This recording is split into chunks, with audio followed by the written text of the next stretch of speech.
So good evening and welcome to the Dallas Architecture Forum's panel discussion, Design Inspirations. We're delighted and honored that each of you have joined us tonight, and we're also very grateful to have a distinguished list of some of Dallas's leading design professionals with us this evening. In a few minutes, I'll introduce our moderator, Robyn Menter, and she will then introduce our panelists, Bruce BERNBAUM, Mary Ellen Cowan, and Paul Draper. But first, I wanted to give you a few updates about the forum. The Dallas Architecture Forum educates, enriches, and connects our community by presenting programs and events, creating experiences, and engaging both global and local thought leaders from the design fields to enhance how we live. The forum is grateful for our sponsors who make our panel series possible. We'd like to recognize them. First is Galaxy Modern. Thank you so much for your support. Next is Purdy McGuire, a valued sponsor for the forum. Turner Construction, a great leader for the forum and panel sponsorship. And Walter P. Moore, our fourth panel season sponsor. We're grateful for each of them for their leadership support for the forum. We're also thankful for this evening's panel sponsor, Wendy Conradi, Interior Design. Our panel sponsors make programs such as this event possible. The forum looks forward to presenting an outstanding series of spring lectures, starting with Steve Lewis, who is a principal at ZGF and also a leading spokesperson for equity in the design professions. Steve will speak for us on Wednesday, April 21st.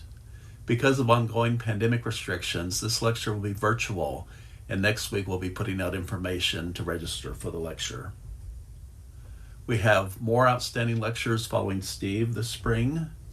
On May the 4th, Julie Eisenberg, principal and a founder of Conning Eisenberg, will speak for the forum, followed by Michelle Delk, who's the director of landscape architecture for Snøhetta. Michelle will speak for us on Wednesday, May the 19th.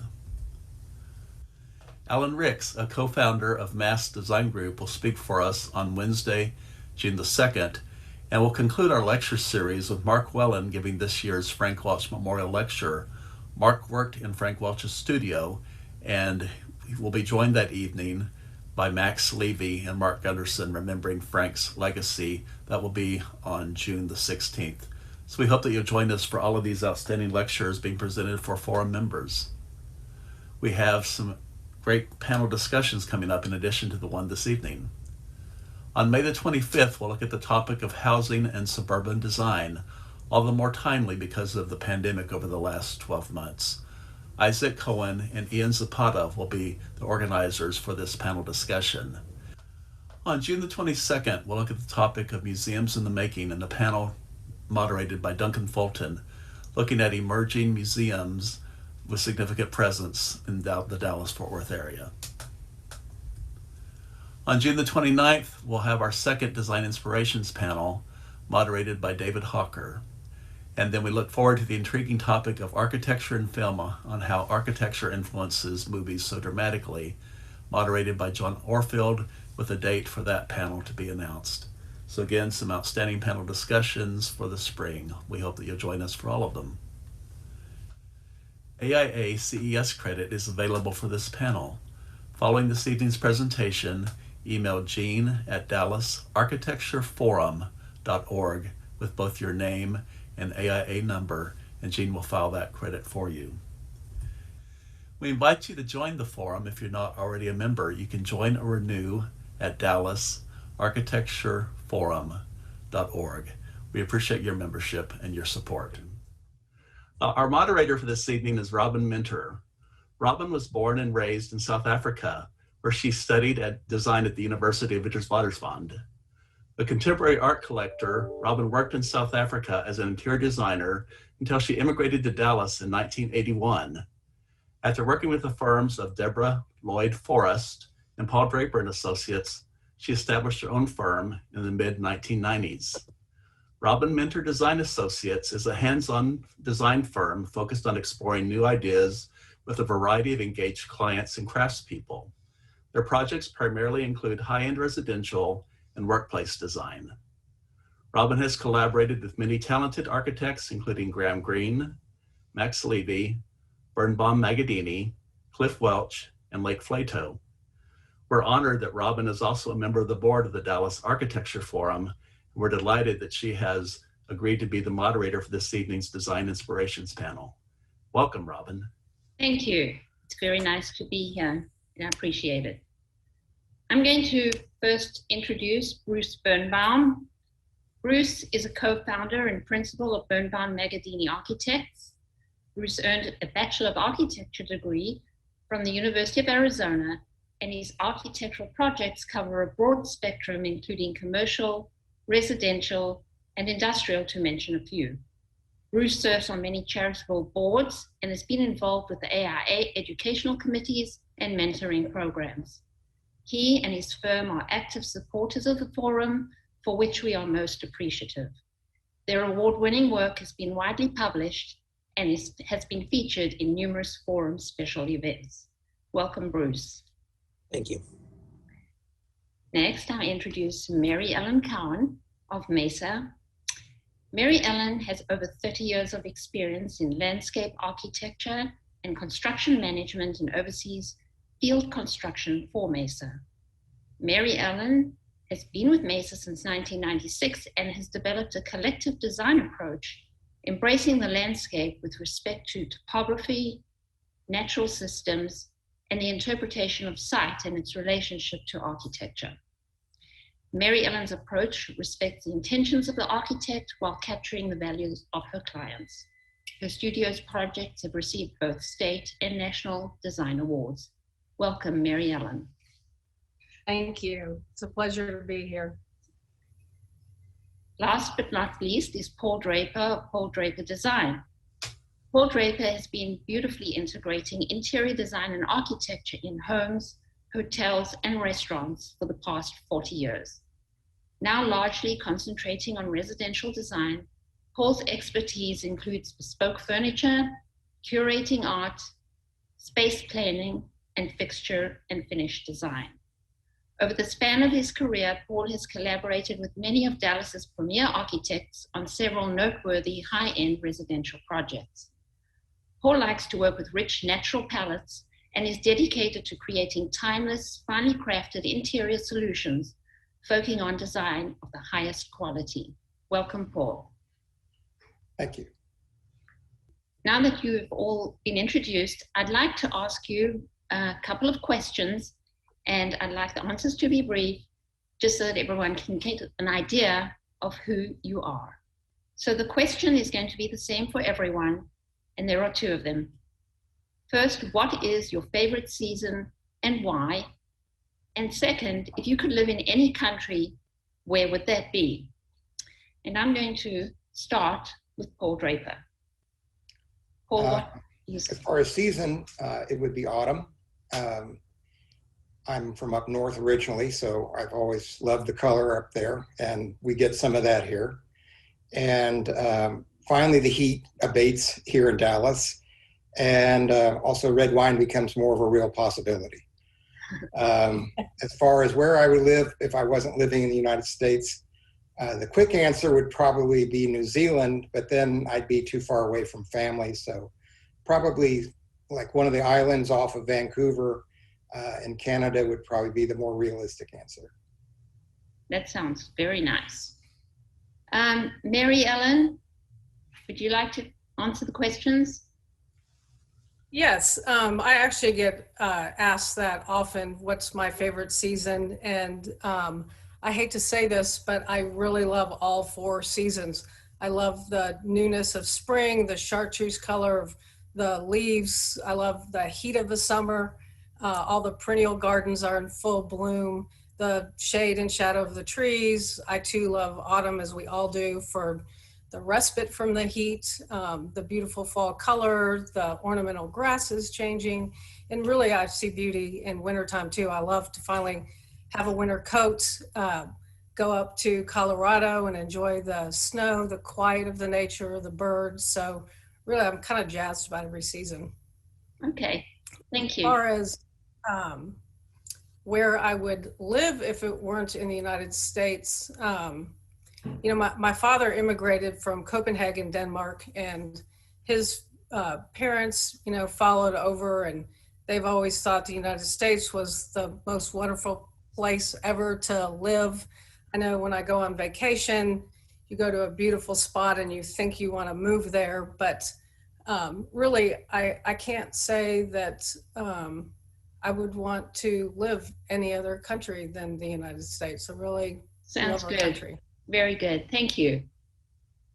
Thank you. Last but definitely not least is Bruce BERNBAUM. Well, thank you. So I think my favorite season ends up being spring. Mary Ellen took some of my thunder because I like the renewal of spring, what that means in life, the vibrant colors that come out, that chartreuse, that really bright green that comes on the leaves. And I really like the first budding of the saucer magnolia. That always sparks a beginning of time for me in the spring. And for my place that I'd like to live outside the United States, I've had some opportunities to travel. I love beaches. So if I had an opportunity, I'd move to the island of Anguilla. It's a really small island across the channel from St. Martin. It's only about 23 miles long, 3 miles wide. It's got beautiful white sandy beaches. And on Friday nights, you can get great grilled baby back ribs at a roadside vendor. And so those things would make me want to go there if I had that opportunity. Sounds inviting. I think I would like that myself. Thank you, Bruce. Yeah, You're thanks to each one of you for sharing. So we're now going to have the fortune of hearing from each one of our three panelists about what inspires their design and then touching on a few of the design projects they've done for us. Following their presentations, Robyn and the panelists will join us live, and we will have a chance to have a discussion with them about a few more topics related to design and design inspirations. And then we'll also give you, each of our viewers, a chance to submit questions via the Q&A screen on Zoom. So you'll have a chance to ask these designers a bit more. So thank you again for joining us, and now enjoy their presentations. Thanks very much.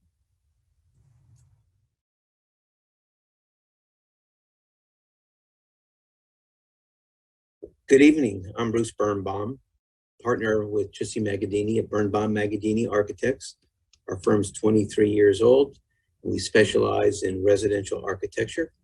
Nate, I'd like to thank you and you and your team for putting this presentation together this evening. So I'm Bruce BERNBAUM, and you're looking at a picture of my first job site visit, doing some CA work for my parents.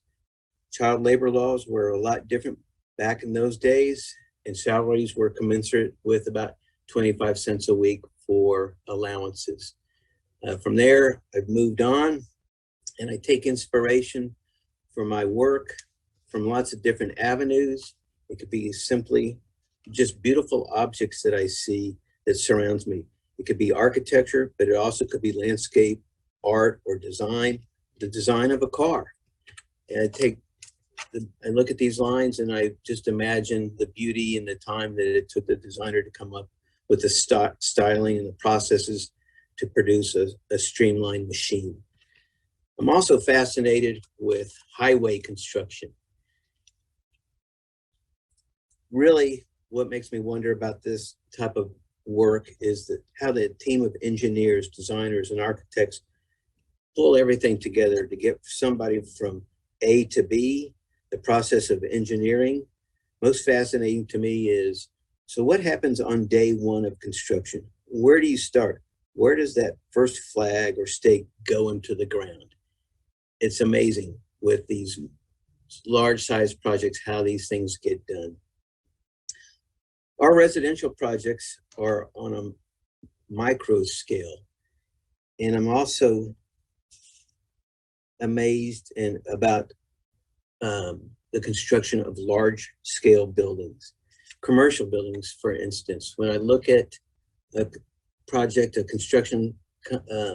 when I look at the construction of a high-rise structure, I'm amazed and inspired by the scale of the project.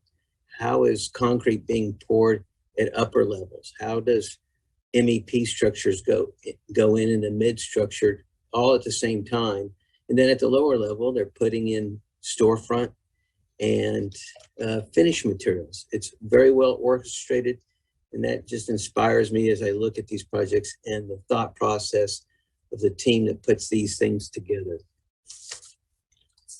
Well, another thing that inspires me is a little bit of cooking. I love the idea of the order, the process, and the fulfillment that cooking brings to me.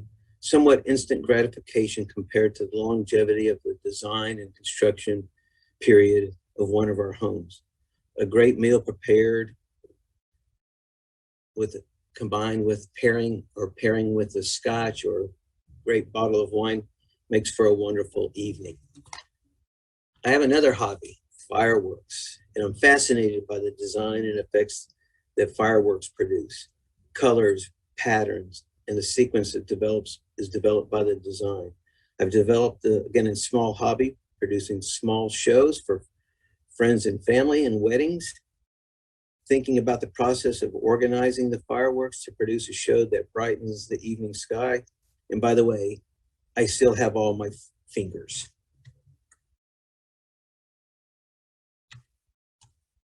Early in my career, influences included work from Paul Rudolph and Huell New Jacobson. Rudolph with his residential projects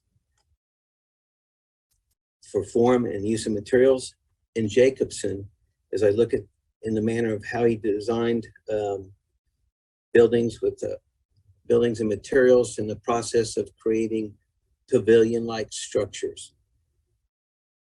Growing up in Dallas, local architecture and buildings were centered on the awe-inspiring spaces that surrounded me, such as Fair Park and the Art Deco buildings, and more specifically, the Esplanade and the Hall of State building, awe-inspiring spaces.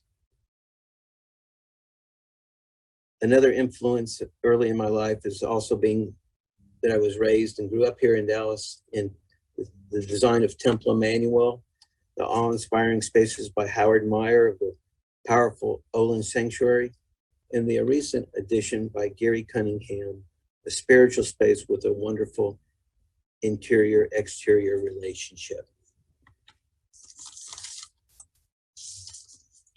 All these influences and inspirations have a common thread that links our projects together, being at Bernbaum Magadini Architects: organization, process, elements of structure, and the link between the indoor and outdoor relationship that provides our clients with a warm and comfortable and beautiful home to live in.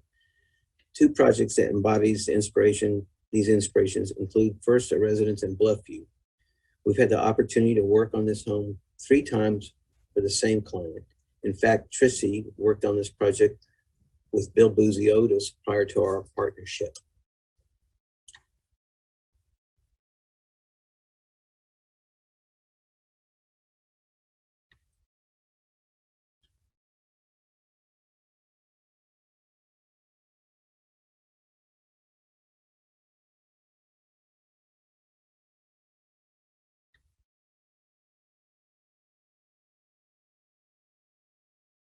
A second project includes work on a significant addition to a Bud Oglesby residence.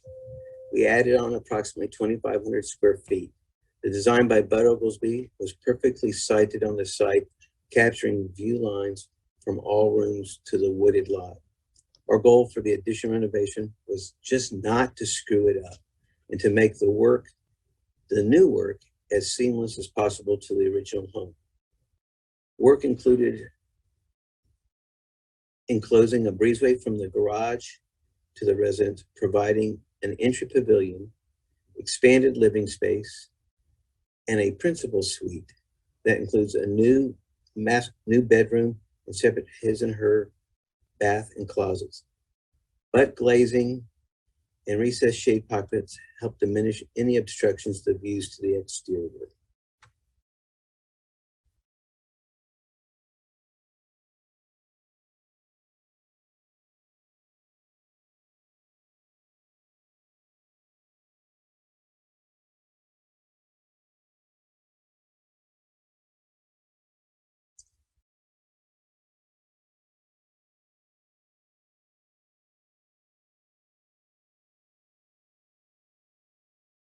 So now I've finished 60 years later with an image of construction as site from last week, providing construction administration services with a bit more knowledge and a higher billing rate than that I could charge my parents back in 1961. Thanks again for the opportunity, and back to you, Nate. Thank you.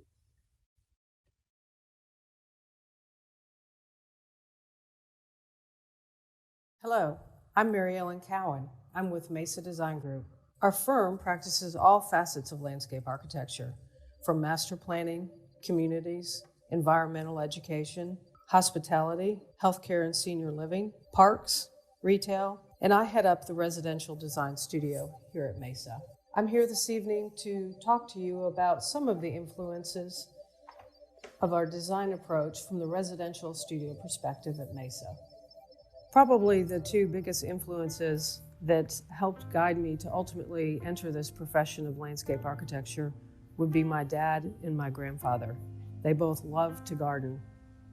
My grandfather knew the name of every tree, and I always found that so interesting and neat because most people really don't know their trees, and it seems like such a basic life form. So I always, wanted to know what the different trees were, plants, and that sort of thing.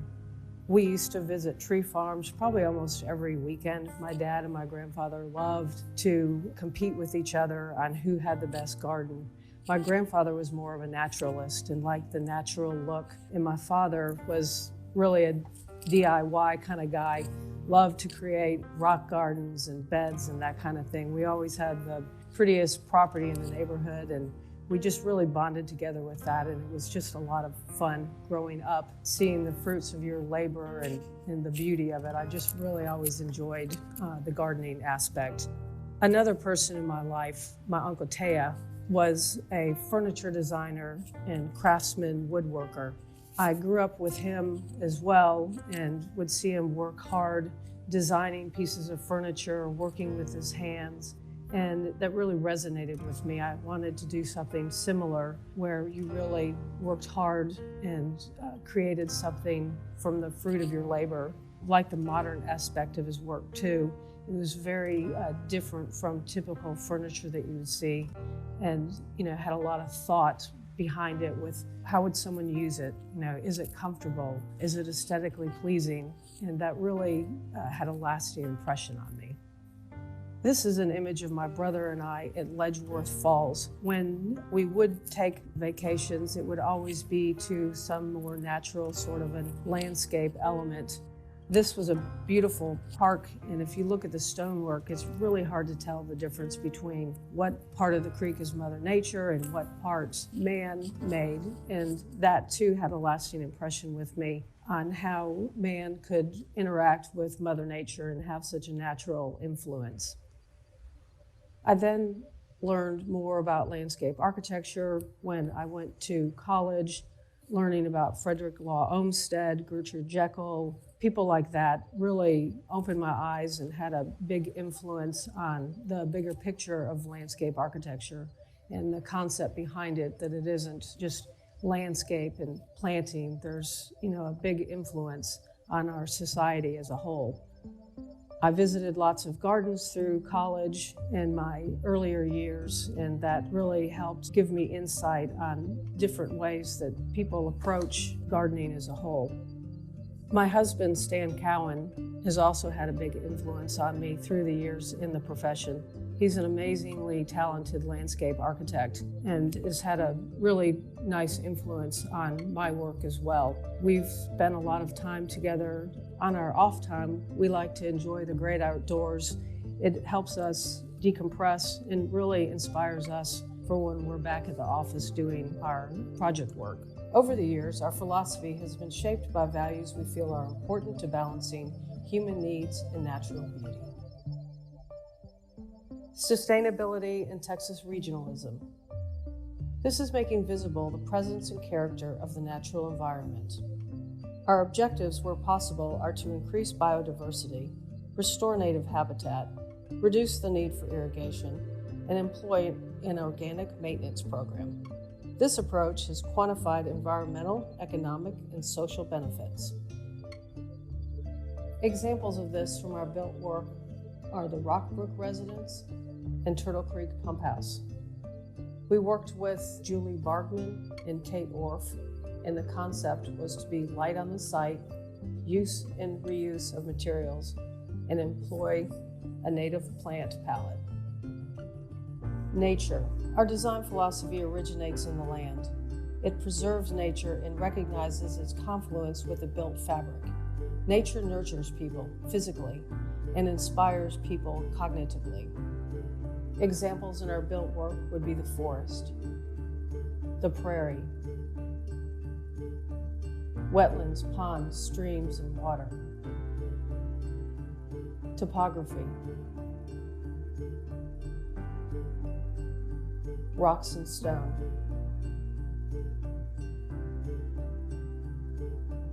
man-made materials with craftsmanship. This is transforming materials into appropriate forms, creating a sense of integrity and expressing the qualities of the endurance and longevity over time. Examples of this in our built work are concrete, metal, wood, glass, and art. Contrast and tension. If you look at a lot of our work, it starts with the built world of an orthogonal layout of form giving hardscape that is a completely uniform composition with the architecture. We then collide the man-made with the soft, fluid, natural world. The tapestry of the landscape veils the balanced proportions of the hardscape. This generates a dynamic solution rather than a static solution. Restraint. This spatially has an effect on the experience and gives the architecture its respect. Everything is intentional. Spirituality.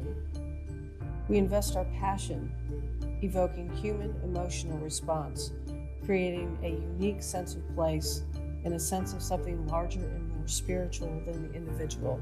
Light, shade, and shadow. Intimate detail. Thank you.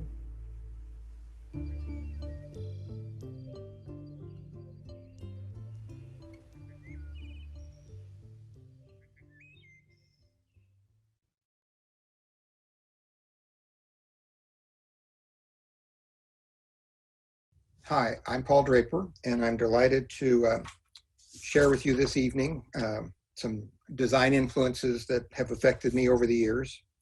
At the time that I was looking for where to go to school, the University of Oregon was one of a handful of universities offering interiors in the architectural department. It was a 5-year program where architecture, landscape, and interiors attended most of the same classes together for the first 3 years, and then had a more focused course in studios over the remaining 2.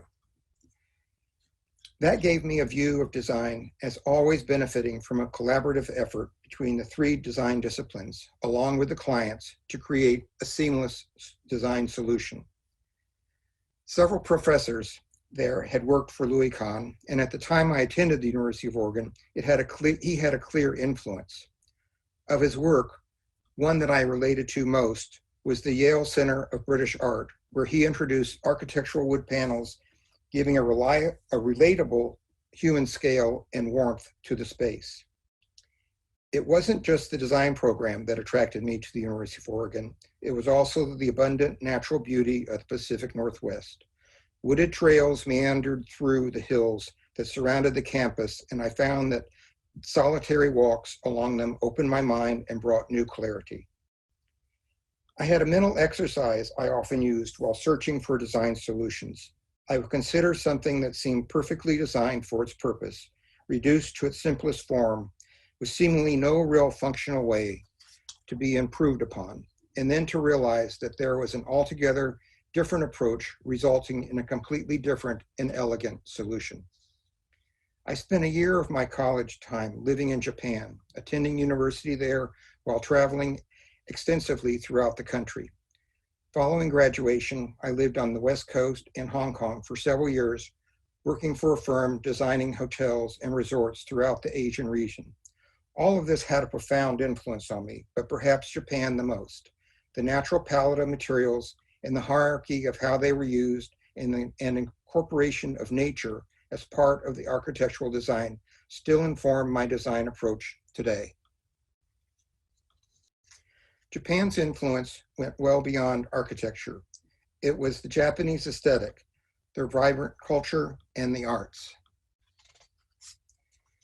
In thinking of design inspirations, I'm reminded of one that still fascinates and inspires me. As the story goes, Marcel Breuer took inspiration from the handlebars of a bicycle, and he, along with his contemporaries, created some of the greatest modern furnishings. Their designs are as fresh today and as they were when they were first conceived almost 100 years ago.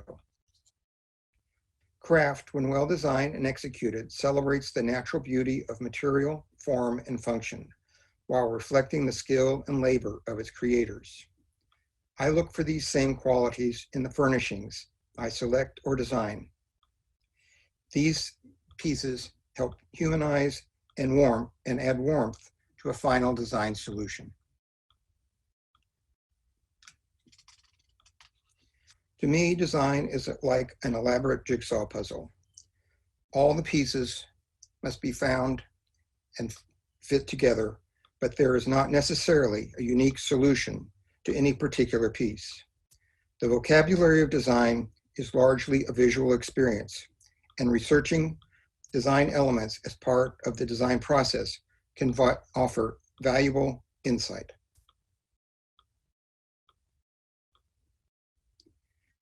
This house on Farquhar Lane that I worked on with Frank Welch and Mary Ellen Cowan was my first experience working with Frank, even though he had recommended me to other architects and clients for several years.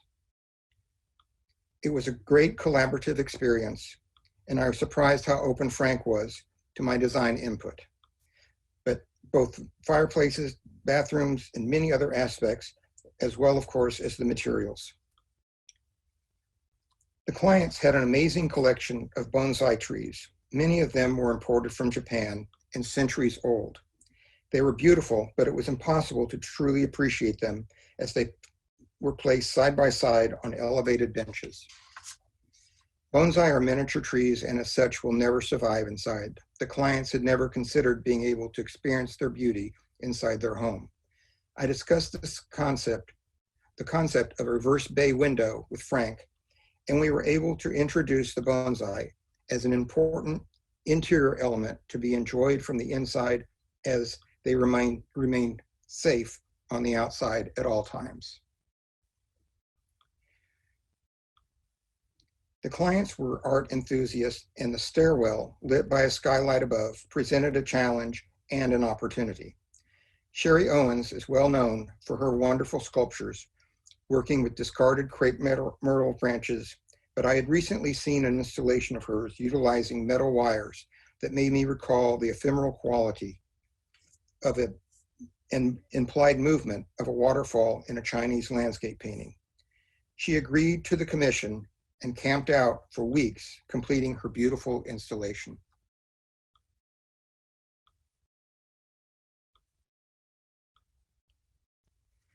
The owners were avid bird watchers, and there was an upstairs terrace devoted to bird watching. Adjoining it was the guest room and its bathroom. A large wall of glass and a corner window, along with dark finishes and mirrored walls, focus your attention into the trees beyond. The Shadywood house that I worked on with Overland Partners out of San Antonio occupies a beautiful wooded site with two creeks, one in front and one behind. The clients had lived for over 3 decades in a wonderful traditional home and wanted something more contemporary going forward. She had owned an antique shop for many years, and while she had sold most of those items, it still influenced their taste. Slate floors, wood beam ceilings, and limestone walls gave way to large expanses of glass, looking out into the wooded site and the multiple courtyards specifically created for entertaining. An access all the way from the kitchen to the living room terminated in a required 15 square foot air return vent located on the wall.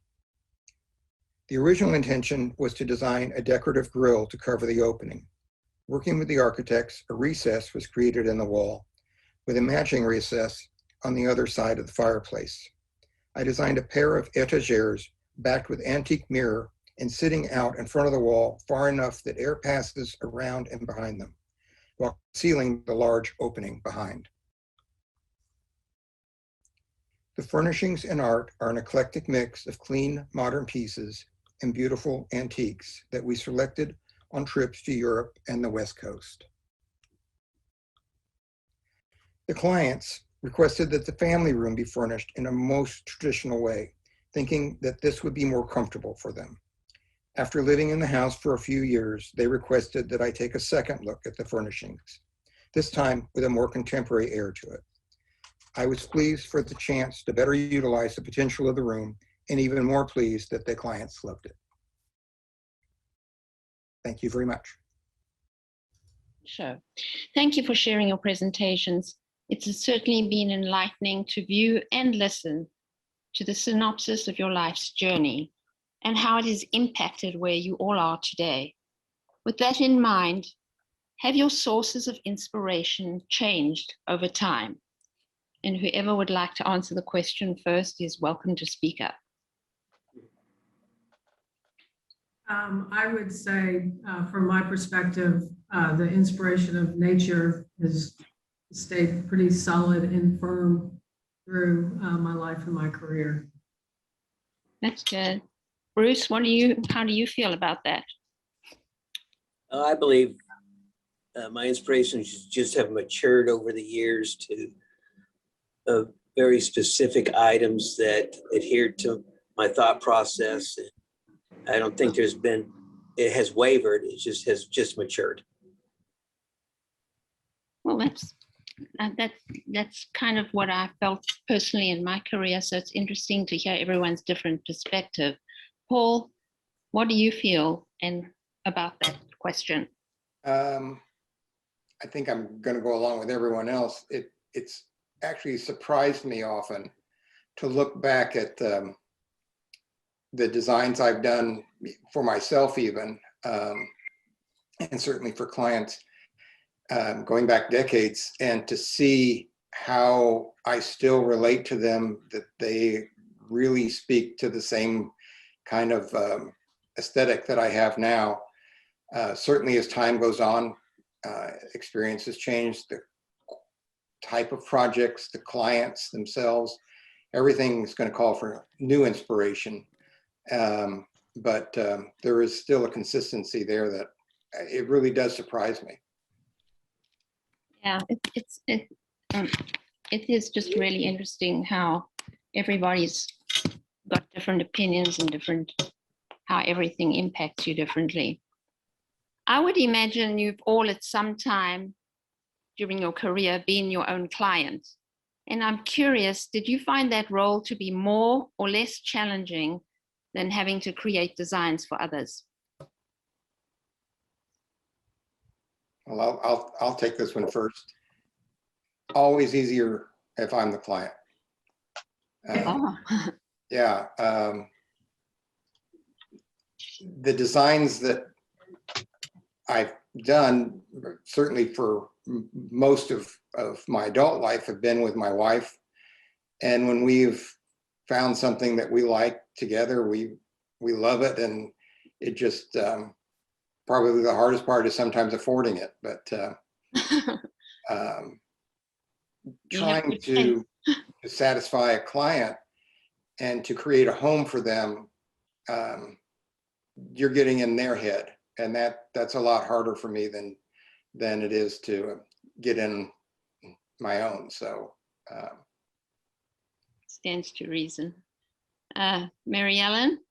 I would agree with that completely. I will say that my husband is quite the difficult client, but for sure, I think we're probably, as Paul said, it's a little easier in your own home. You know intuitively what you're looking for. You know, with a client, you need to get in their mindset and their space, and really interrogate them and deliver what they're looking for. So I think it's a little more of a challenge than personal projects. Okay. And you, Bruce? I've had the first opportunity to do a project for myself, and sometimes I haven't been my best client. It's been interesting in thinking about what elements to put into in materials and design features to look at, and it's somewhat been a little bit of a challenge. But I think I believe that with all the homes that we've been able to work on, I've just been able to take small pieces from each one of those and adapt them to our new home. And we're looking forward to being able to move back in about 6 weeks or so. And but I believe that working for clients, it's a love-hate relationship, but it's been a lot easier for me to say no to clients than it's been easy for them to say no to myself. That's true. Interesting. Okay, I have one more question perhaps before we turn it over to the audience. And that is, I think we've all been impacted by COVID this past year or so. And I'm wondering if it impacted the way you create and collaborate. I'll go ahead and take that first. Okay. I believe that, there was about a 6-week lull before we started getting phone calls from potential clients, and actually calls from past clients, about mostly from new clients that were thinking, I hate my house. The spaces are too small. There's not enough natural light. And so we were getting those calls, but at the same time, we got 2 or 3 calls from past clients that said, oh, now we get it. Now we understand what you've done, because they were maximizing the use of their house, that indoor-outdoor relationship, the natural light, and using spaces that we created that they hadn't taken advantage of, but being stuck at home, they started using them, and they really saw the concepts that we had designed to their house originally. So basically from bad came good as far as you were concerned. Okay, Yes. would anyone else care to answer that question? Sure. I think the whole experience really stifled collaboration. I mean, when we had to leave the office and not meet face-to-face with clients, I was actually surprised with how well Zoom or go-to meetings, worked with staff and whatnot, but we all got back in the office as quickly as possible. I mean, that, there's a certain energy when you're meeting with someone face-to-face.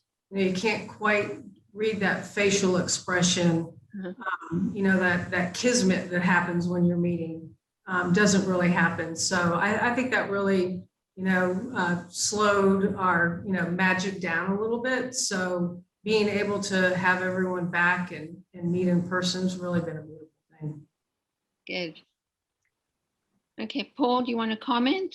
Or really, probably more than anything is just to be working so much online and sourcing things online and watching how all the sources were adapting, and actually being pretty impressed with the ability to find things that I don't think I would be able to necessarily if all of this hadn't happened and everybody was kind of powering forward to have an online presence. So I think that's going to be a benefit going forward. But I'm just now noticing that things are what I would call getting sort of more back to normal in terms of processes. And it's still, I think, a long way from it. Thank you. I think that's true. Thanks to each one of you for your presentations. One of our audience members has a question, said such amazing presentations and great work. Then their question is, can great design happen from your perspective without having great clients? So feel free to answer. That's interesting. All clients are great, right? They become great, right? Yeah, I mean, you're it's got to come from within. You're the one Really, I mean, obviously the client is driving some, but you know, this design and producing something beautiful comes within ourselves, not from our client. They're seeking us to help them. How do you think, and for Paul and Bruce, then how do you think a client can help synergize and maybe improve the design concept? For me and for Trissy and I, our best clients are the ones that don't dictate everything that has to happen. They come in with a building program, and we take it from there with collaboration with our client through the process. But the best projects are the ones that where the client's most open, and that they don't come in with preconceived notions of how the home's going to look, design, function, and we take their basic information, ask a lot of questions, get to know them, and then look at developing a home that centers around their lifestyle, the site, and the architecture that we can provide for them. What do you think, Paul?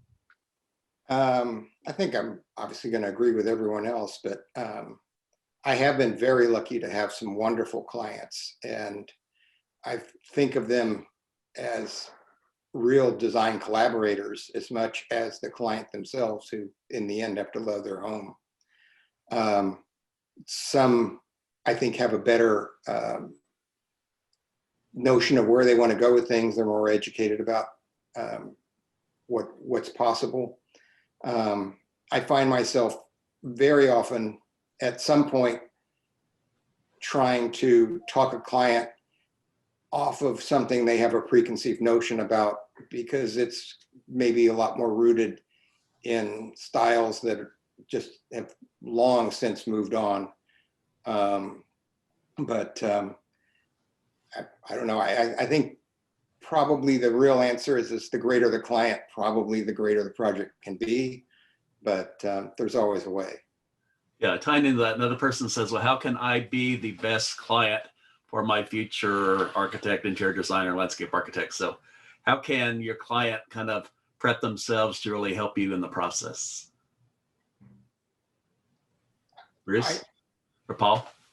Well, I was just going to say, one of the things that I really like that clients sometimes are hesitant to do, or maybe not, but I like to look at what they visually are thinking of, even if it's something they don't like.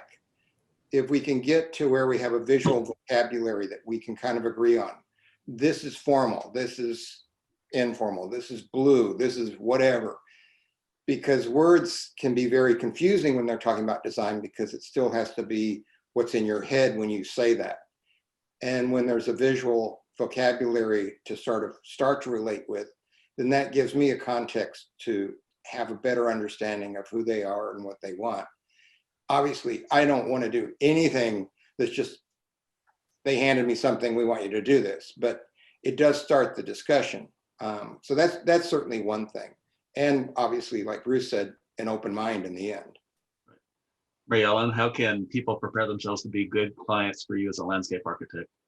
I think maybe trust. You know, I think if you hire a professional, you should trust them, trust the process, trust their opinion, and know that we're there to do the right thing for you and guide you. And you may be rooted in one thought, but if you open your mind, as Paul said, we may take you in a totally different direction that is the best thing for you. I think that's, being a good educated client. Yeah. Bruce? I'll follow up on Mary Ellen's comments that the trust and allowing the architect to continue his work and allowing the project to develop, especially during construction. Most of the clients aren't educated. It's hard for them in terms of architecture design and reading drawings, understanding what we've provided. And as materials and construction starts, they can start to question about what's going to happen next, or how the spaces are developing. And if we can get them to hold back, stop asking questions, and let the construction mature as the design did, then our projects become more and more successful.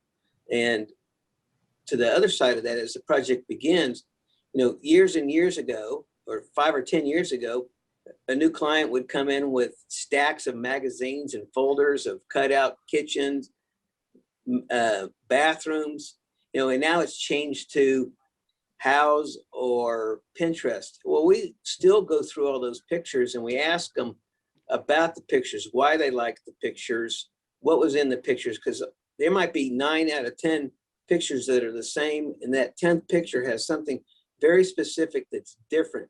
We want to find out why they had that picture, what was different, what's in that picture that they like that we might want to be able to integrate into the design of the home. So that homework on their end is important as well, is to come to us with some type of vision, some type of background of where they might want their home to go. Great. I guess we're last kind of a closing question for each of you is maybe just in a few words, think about Dallas and just briefly maybe say what inspires you about Dallas.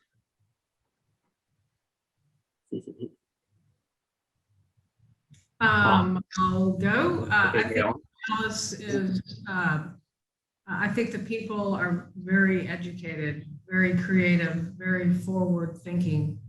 If you think of families in our town that have done so much for the arts and the humanities, we're very fortunate to be in Dallas with the amazing people that we have. Great, thanks. Paul? I would say the vibrancy of the city. Just there is a can-do spirit here, and there is an openness that I think, especially in the last decade, has just been remarkable. Having been here for, I guess, over 3 decades, I'm just shocked to see what's happened here in the last 10 years, even the last 5. So that is certainly something that's inspiring. Bruce? Yeah, I really like the can-do spirit. I read the Dallas Morning News every morning, the business section. Every day there's some story about something new that's being developed in Dallas, and the vision of the past families, the vision of the developers, in being able to continue to have the city grow, redevelop certain areas, maintain certain quadrants of the city, but that can-do spirit of moving forward, that's inspiring and to see all these things happen. I especially want to thank Robyn, our moderator, for organizing and thinking through this and working with me on it. And Mary Ellen, Paul, and Bruce, each one of you, your designs inspire us, your design ethos inspires us, and thank you for sharing more about us tonight. So everyone, thank you for joining us. We look forward to seeing you for our next Forum event, which will be the Stephen Lewis Lecture on Wednesday, April 21st. And with that, have a good evening. Thanks again. Good night. Good night. Good night. Thank you. Thank you.